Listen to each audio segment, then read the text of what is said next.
Doctor صاحب کوئی ایسی مضبوط دلیل بتائیں حدیث مبارکہ سے کہ یزید کافر نہیں تھا۔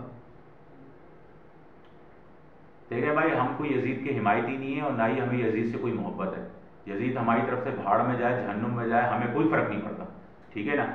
اور جنت میں نہ جائے تو یہ خوشی کی بات ہوگی، باقی فیصلہ تو اللہ نے کرنا ہے۔ اور ہم اتنا کہتے ہیں کہ بھائی یزید کے بارے میں ہم لعنت کا عقیدہ رکھتے ہیں کہ ہم لعنت بھیجتے ہیں کھلم کھلا یزید پہ، اس کی حرکتوں پہ، کیونکہ اس نے کافروں سے بھی بدتر حرکت کی، ٹھیک ہے نا۔ اور اس کے دور میں 3 بڑے بڑے فسادات اس نے کیے، ایک اہل بیت کو کربلا میں شہید کیا، دوسرا مدینہ کا آپریشن واقعہ حرہ جس کو کہتے ہیں کہ بعض لوگ ہرا بھی بول رہے ہوتے ہیں، ٹھیک ہے نا۔ مدینہ کا آپریشن کر کے کئی لوگوں کی جانیں لی، کئی لوگوں پہ ظلم کیا، مدینہ منورہ کی عوام پہ ظلم کیا۔ پھر مکے پہ اس نے چڑھائی کی جس دوران اس کی موت واقع ہو گئی، لیکن اس کے حملوں میں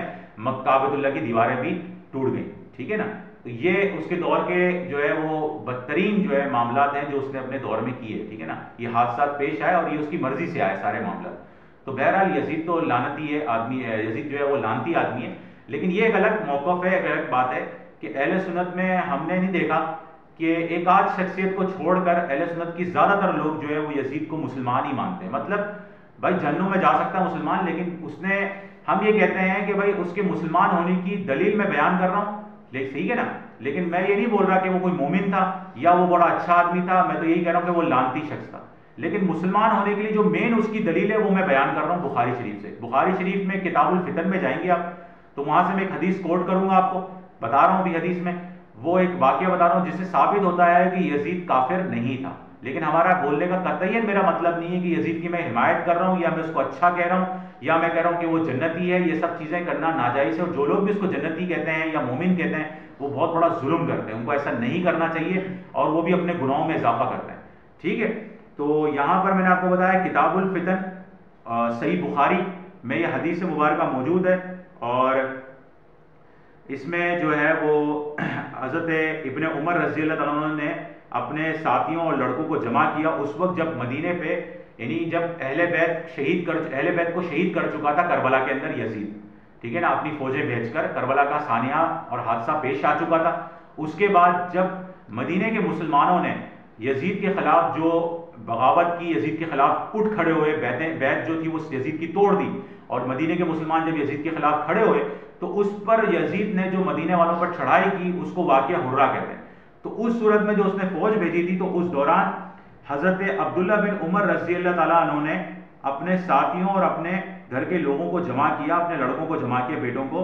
اور انہوں نے کہا اس بارے میں کہ یزید کی بیعت کو مت توڑو۔ اور وہ کہتے ہیں کہ بھائی حضرت عبداللہ بن عمر رضی اللہ تعالیٰ عنہ حضور علیہ الصلوۃ والسلام کی حدیث سناتے ہیں کہ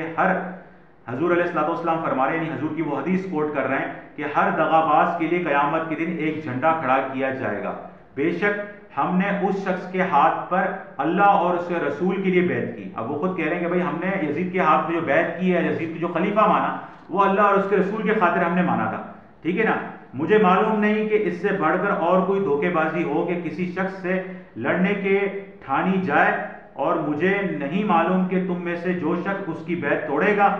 یا کسی دوسرے سے بیعت خلافت کرے گا مگر یہ کہ میرا اس کے درمیان جدائی کا فیصلہ ہے۔ وہ کہہ رہے ہیں بھائی حضور کی حدیث ہے، ہمیں دھوکے بازی نہیں کرنا چاہیے، ٹھیک ہے نا۔ ہم یزید کے ساتھ بھی شامل نہیں ہیں، یزید کے ہم مخالف بھی نہیں آئیں گے،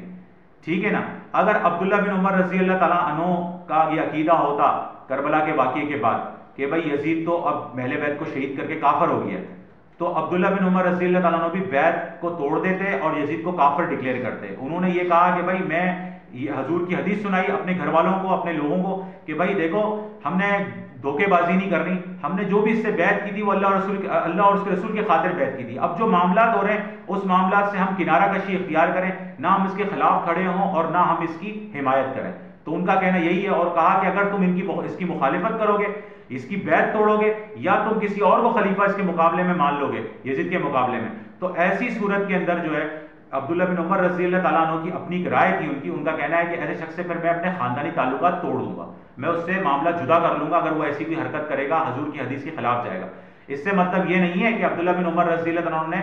حضرت عمر رضی اللہ تعالیٰ عنہ کے یہ بڑے بیٹے ہیں عبداللہ بن عمر، تو عبداللہ بن عمر رضی اللہ تعالیٰ عنہ کا کہنے کا مطلب یہ نہیں ہے کہ یزید بڑا اچھا آدمی ہے اور یزید کے ساتھ ہمیں مل جانا چاہیے، وہ یہ نہیں کہہ رہے، وہ کہہ رہے بھائی سیاسی معاملے سے دور رہو،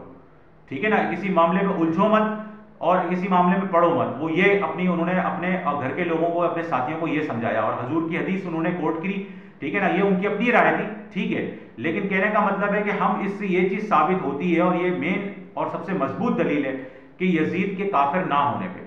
کیونکہ ہم یزید کے اچھے ہونے کو نہیں ثابت کر رہے, نہ ہی جنتی کو ثابت کر رہے ہیں, ہم یہ کہہ رہے ہیں کہ یزید مسلمان تھا. وہ اس روایت سے, یہ روایت ایک مضبوط دلیل بن جاتی ہے کہ یزید مسلمان تھا, کیونکہ یزید اگر کافر ہو جاتا یا وہ اگر جو ہے منافق ہوتا تو عبداللہ بن عمر رضی اللہ تعالیٰ عنہ بولتے ہیں بھائی تو جب اسلام سے تیرا تعلق ہی نہیں رہا تو کافر ہو گئے, تو بیعت خود بخود ٹوٹ گئی, توڑنے کی کیا ضرورت ہے, وہ تو خود بخود ٹوٹ گئی. تو وہ ذکر ہی نہیں کرتے اس بات کا, نہ حضور علیہ السلام کی حدیث سناتے. تو فائنلی میرا کہنے کا مطلب یہ ہے کہ یزید برا آدمی تھا, اور یزید کے مسلمان اور کافر ہونے کے معاملے میں اتنا کہوں گا کہ بھائی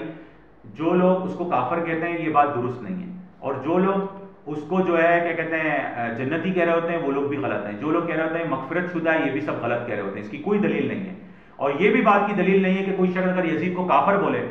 تو یاد رکھ لیں, یہ بات میں بڑی اہم پوائنٹ بیان کر رہا ہوں, اس کو دھیان سے سنیں. یزید کافر تھا نہ یہ حضور علیہ السلام کی حدیث سے ثابت ہے, نہ یہ صحابہ کرام کی کسی اقوال سے ثابت ہے صحیح سند کے ساتھ, نہ تابعین اور نہ تبع تابعین سے ثابت ہے کہ یزید کافر تھا. بہرحال اس کے برے ہونے پر کسی قسم کا بھی ہمیں کوئی آگے پیچھے نہیں ہے, کسی قسم کا بھی ہمیں تردد نہیں ہے, انکار نہیں ہے, بدترین شخص تھا وہ امت کا. ٹھیک ہے بھائی, بہت بہت شکریہ.